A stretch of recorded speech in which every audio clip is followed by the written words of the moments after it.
And your band for opening this evening with Joni Mitchell's wonderful song, Big Yellow Taxi.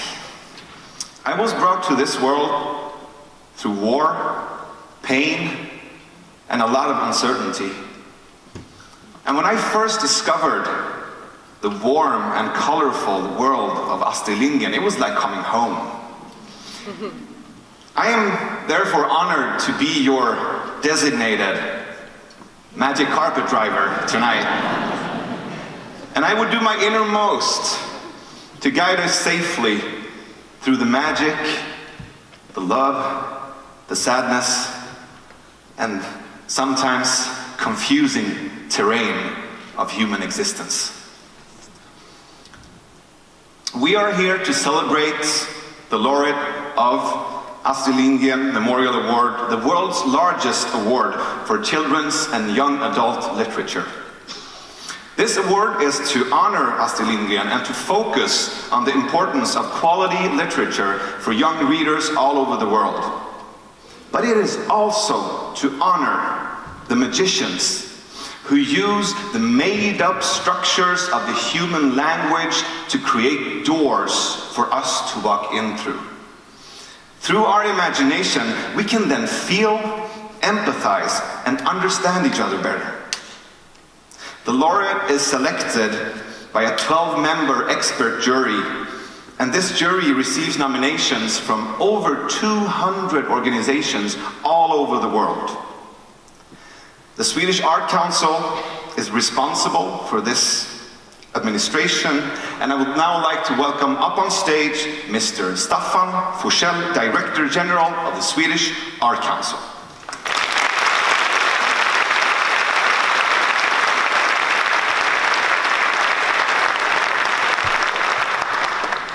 Your Royal Highness, Madam Minister, Excellencies, dear Jacqueline Woodson. It's a great pleasure to me to welcome you all to celebrate the Astrid Lindgren Memorial Award Laureate 2018. This award is to honor Astrid Lindgren as an extremely important writer in the development of children's literature both in Sweden and internationally. In an unusual and brave way, she spoke out through her stories and in public debate in favor of children's right to play, dream and develop. She advocated that children should be treated with respect and grow up as free, independent individuals. Astrid Lindgren personalized human values. The celebration tonight is also a manifestation of the ideas of Astrid Lindgren embraced. The award of 5 million Swedish crowns, or approximately $680,000, which was established 2002 after her death, is special. To receive this award, you can be a writer, illustrator, storyteller or reading promoter. You have to produce work or activities of the highest quality, and you must work in the tradition of Astrid Lindgren. And in one way or another contribute to a democratic society by safeguarding democratic values. Children's literature has the ability to encourage understanding and exchange of ideas between cultures and people.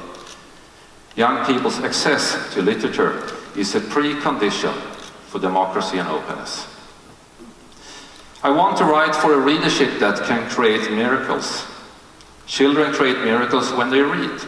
That's why children need books, as Astrid Lindgren put it. Without having asked, I think our laureate Jacqueline Woodson agrees. Her book shows that she truly is a laureate in the spirit of Astrid Lindgren. Once again, welcome you all, and I wish you all a nice evening. Thank you.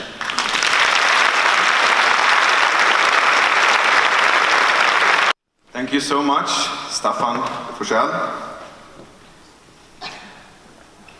And now, I am proud to present one of the most talented young singers in Sweden today,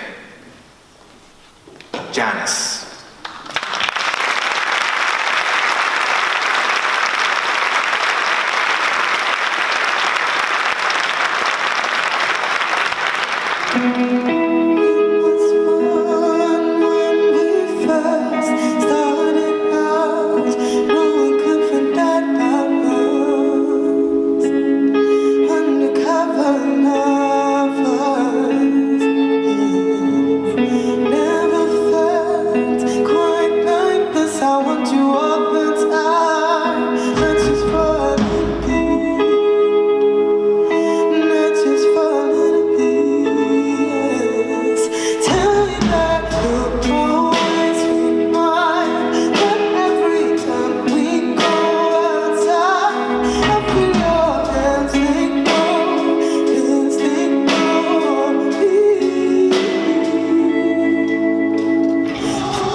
Thank you, Janice, and welcome back later in the program.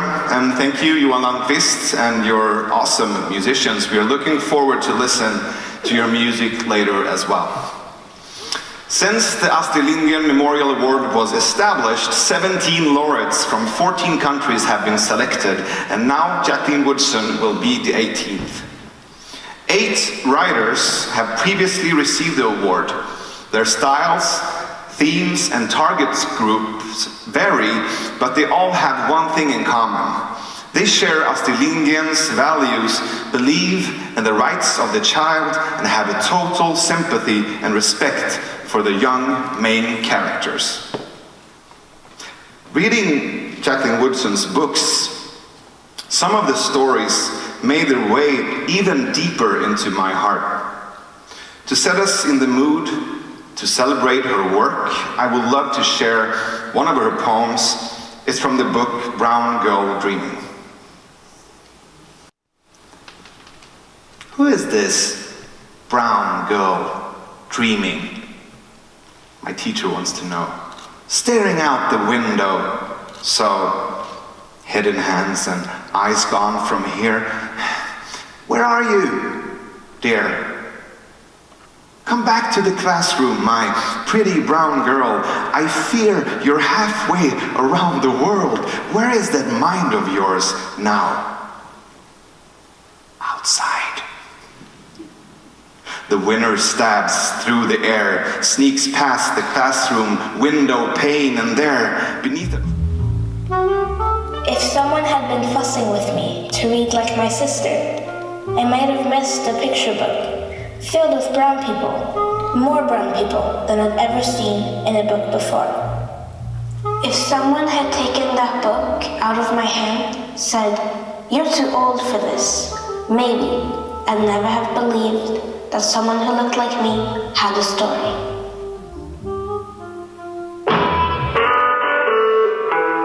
Jacqueline Woodson portrays places and histories often missing from our literature. She gives a voice to people who've seldom been heard. In book after book, she offers new insights and raises questions that challenge and break down our taboos. I do not know if these hands will become Malcolms raised and fisted, or Martins opened and asking, or Jameses curled around a pen.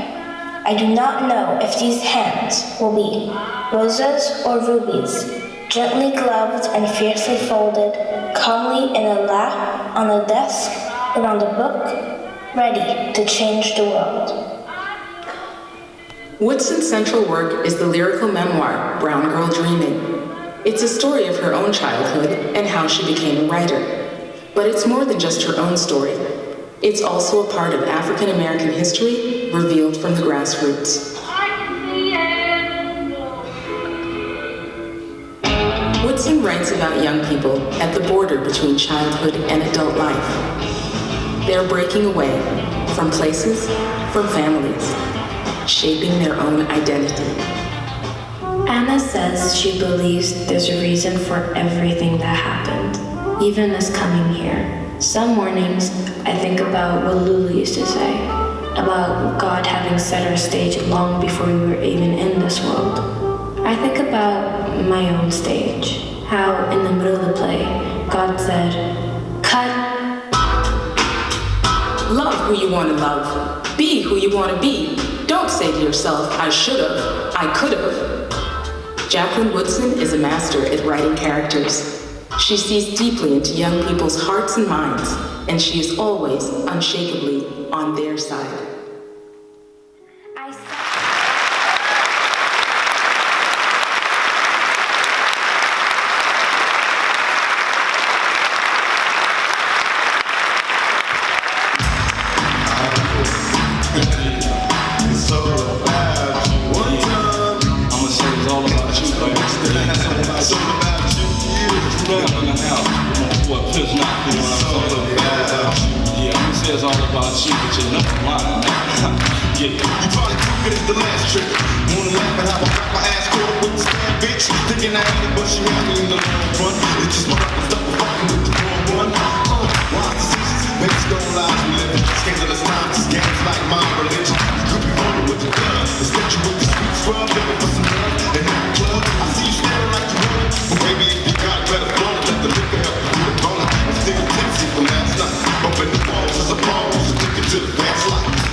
And I hope the film also inspired you to read all of Jacqueline's books. Now, I would like to welcome up on stage a woman whose very job and mission is to support all the word wizards and storytellers and really understands the power of human imagination. Our Minister for Democracy and Culture, Alice Bah Kuhnke.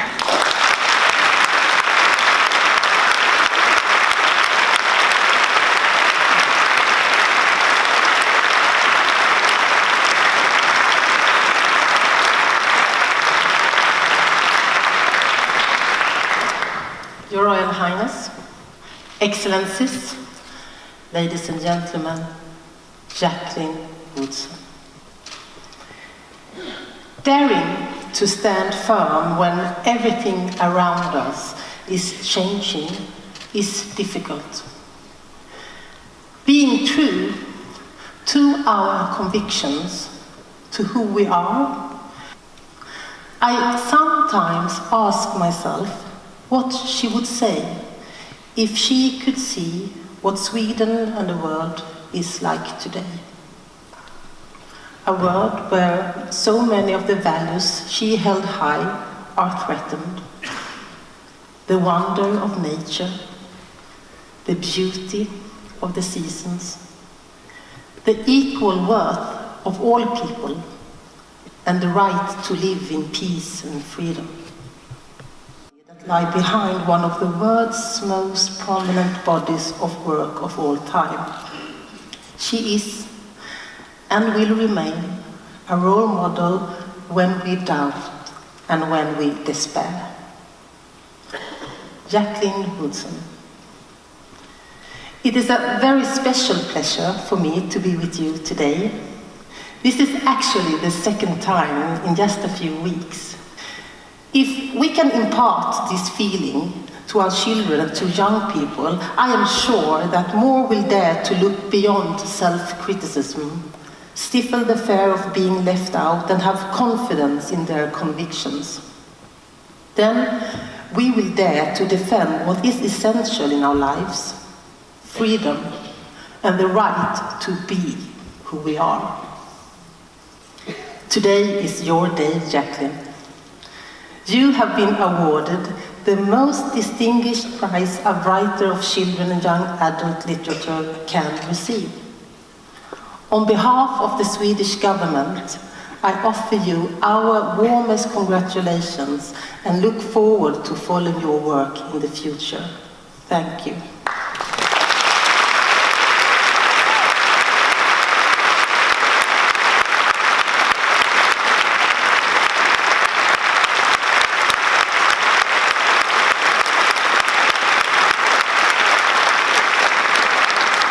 Thank you so much, Alice Bah Kuhnke. I would now like to welcome Boel Westin, chairman of the jury, to join us on stage. It's time for the citation of the jury.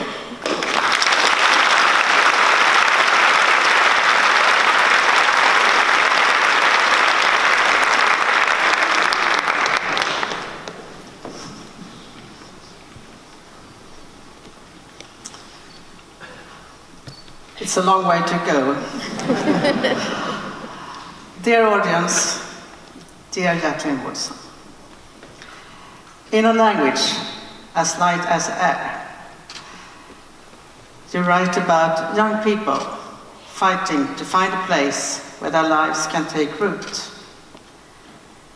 You have captured a unique poetic tone in your work, and you talk about a daily reality between sorrow and hope that you don't even, my brother says, live that long. But on paper, things can live forever. On paper, a butterfly never dies. Dear Jacqueline Woodson, this is for you from the jury. Your words will live forever. Thank you.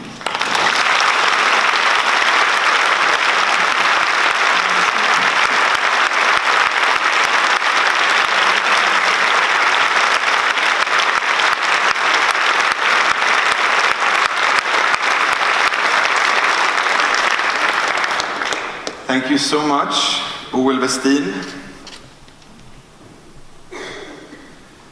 Dear friends, now for the moment that we all have been waiting for. It's an honor and a pleasure to welcome Her Royal Highness Crown Princess Victoria and the laureate of Astrid Lindgren Memorial Award 2018, Jacqueline Woodson.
Jacqueline Woodson, please, the floor is yours. Thank you.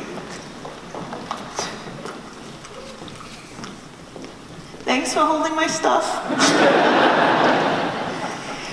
Oh man, what is there left to say? I have something left to say. It's been an honor. Each kindness makes the whole world a little bit better. That line is from a book I wrote many years ago, but this week, again and again, I was reminded of what first inspired me to write it. There is a kindness here in Sweden. I learned it over the past week, my first time in this country. As I visited the young people at schools in Stockholm and Vemmerby, as I sat down with journalists, had fika with artists and illustrators, ate really good pizza with the amazing Alma Jewelry in Astrid Lindgren's Stockholm apartment, drank wine with Black and Latino and Persian young Swedes, sat in public conversations with academics and middle school teachers, drove the roads of this country with my patient and kind driver, Gert, laughed with my amazingly wonderful taskmaster, Helen, ate lunch with relatives and friends in Astrid's childhood home, dinner with more relatives and friends at Astrid Lindgren's World, received hugs and flowers and books and paintings from children and grown-ups.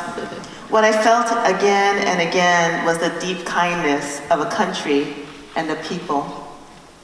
Sometimes you don't know how much you missed a thing until it returns to you. In the US, we've been living beneath a cloud so thick and gray with unkindness that some days it feels like a long winter has taken up permanent residence. And I don't mind North American winters, and I'm not gonna complain to you Swedes about winter. And it is scary, and it is hard, and it is exhausting. But more than all of these things, it is necessary. To get to kindness, to get to safety for all people, we must first and foremost not be afraid to speak out against a country's wrongdoings.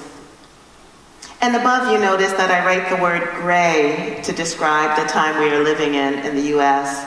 I do not write, it is a dark time, it is a black time. As a child, every time I saw words like dark and black being used to describe something negative, I winced. I am dark. I am black. Why should who I am be negative? It is something we must think about always, whether we are writers or not. What are the words we are using and how are we using them? Who do we hurt and who do we heal? As a writer, I not only think about language, but about the many, many people who will read my words and what mirrors of themselves they will see in those words. I never want a young person walking away from my work feeling lesser than or wrong somehow. I never want a young person to see the color of their skin used to refer to something evil. So yes, in the US and in so much of the world, as the alt-right seems to gain power, as civil rights laws get repealed, as women's bodies and brown bodies and immigrant bodies are constantly threatened, as unjust laws once again separate brown children from their parents, first via enslavement, then via mass incarceration, and now via deportation laws. Let us keep remembering that like every great children's book ever written, you can't have sadness without hope. Astrid showed us this. There must always be a brightness at the center of that which feels so difficult. And with that which is difficult comes a call to action. Tonight is a glorious evening, and I'm so grateful to be here. But tomorrow, I get back to work. As I move through this country this week, again and again, I'm reminded that first and foremost, we must remain kind. That kindness, the kindness of family and friends and strangers, has gotten so many of us through hard times. When the phone rang that very, very early morning in March, my partner and I didn't hear it, thankfully.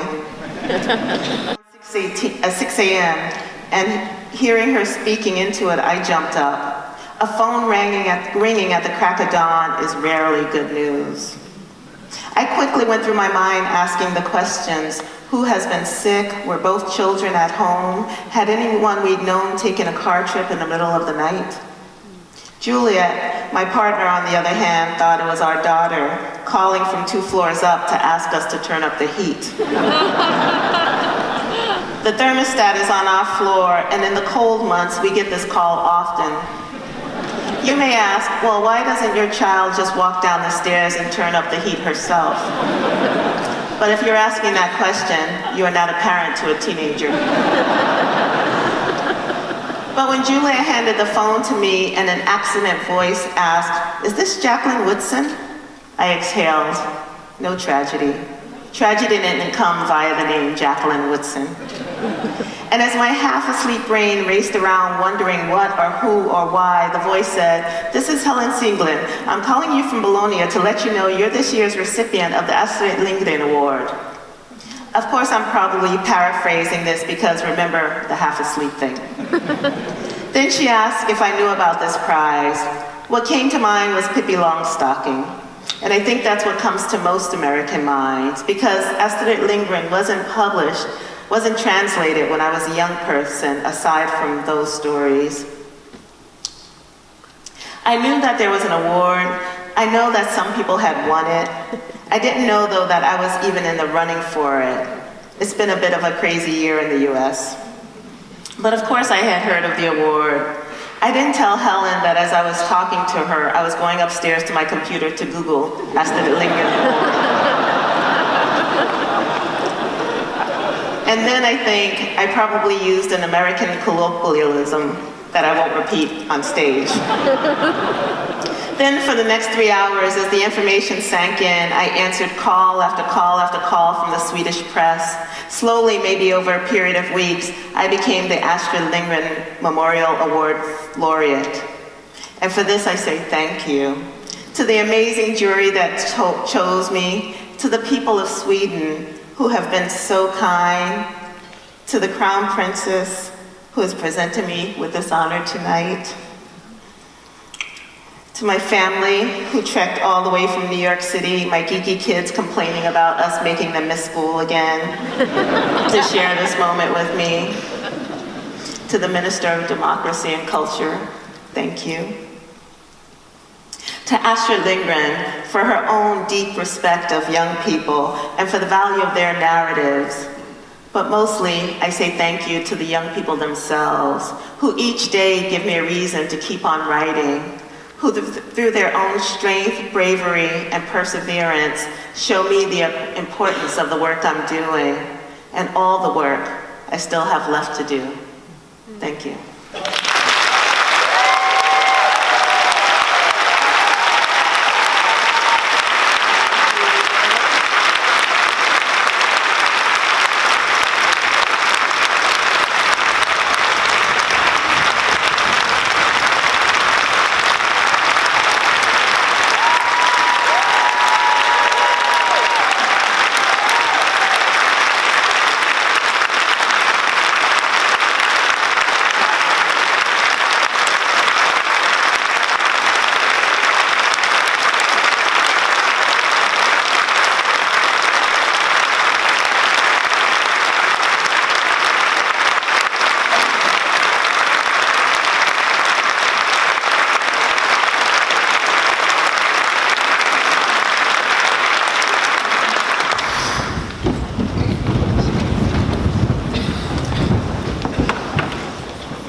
Thank you so much, Jacqueline Woodson, for your wonderful speech, and my warmest congratulations to you.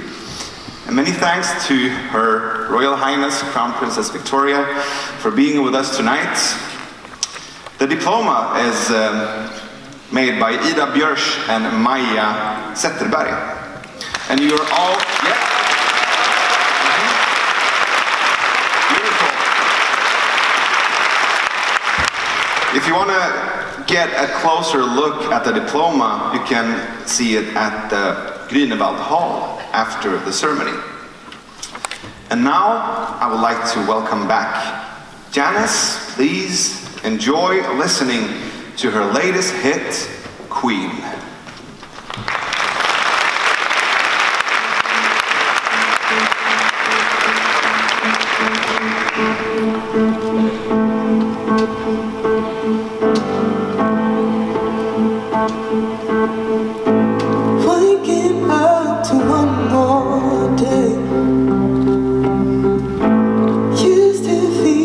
darling,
Thank you so much, Janice. And luckily, we have time for one more song, Changing.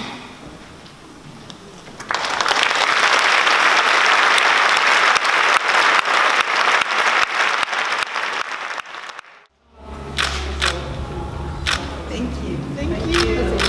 You're stuck with me, you see. Okay, we start here. Och så en sista gång här. One last time. One more.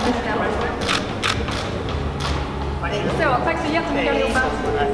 Tack så mycket.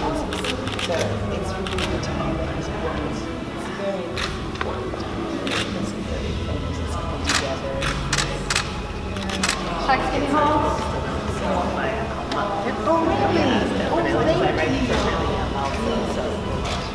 Oh, that would be... Tack, det var det. Tack. Thank you. I'm so happy that I have met you. You too. Good luck with everything. Okay, I'll see you on Instagram. I love following you. Take care. Thanks for being here. And please here.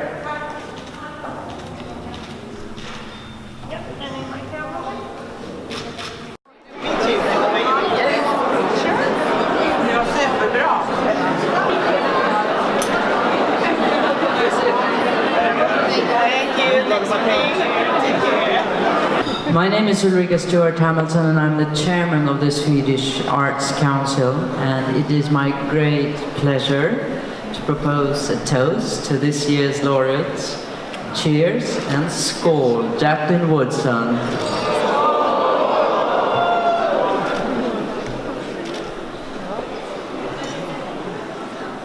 Now you're all free to drink and eat.